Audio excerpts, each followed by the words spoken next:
అధ్యాయము 10 శ్రీ నృసింహ సరస్వతీ స్వామివారు నరసింహవాడి అనే దివ్యక్షేత్రమునకు వెళ్లి పుష్కరకాలం 12 అచట గల భద్రకుంభ భోగవతి సరస్వతి అను పంచనద సంగమము వసించారు.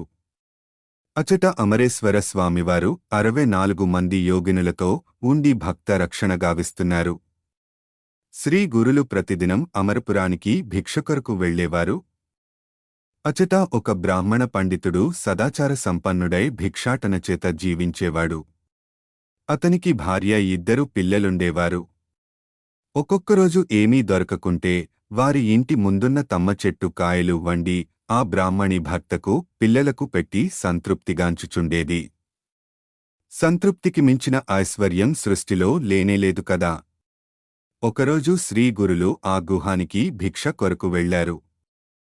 ఆ దంపతులు అధికమైన భక్తి, విశ్వాసము, శ్రద్ధాళువులై శ్రీ గురుని సేవించారు.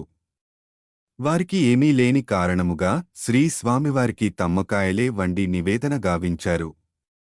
దానిని పరమ సంతోషముతో శ్రీ గురులు తీసుకొనినారు.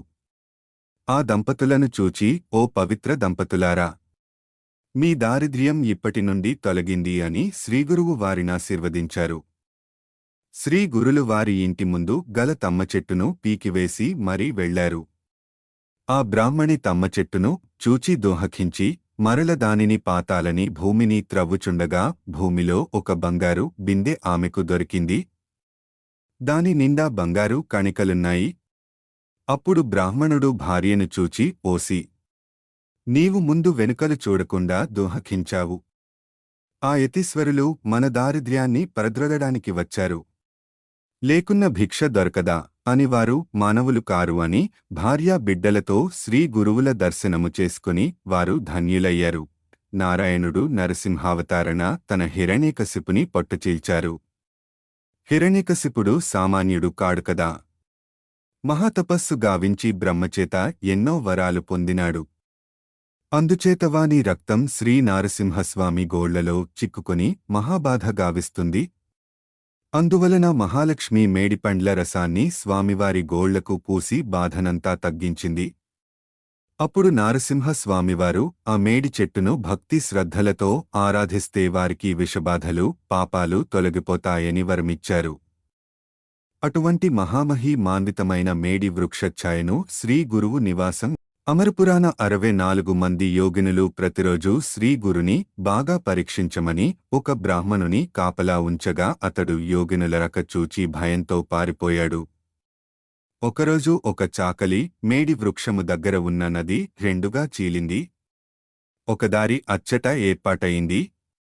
ఆ దారిలో 64 మంది యోగినులు సరిగా మధ్యాహ్న సమయాన తిన్నగా శ్రీ గురులను తీసుకుని పోవుటవాడు కనులారా చూచాడు.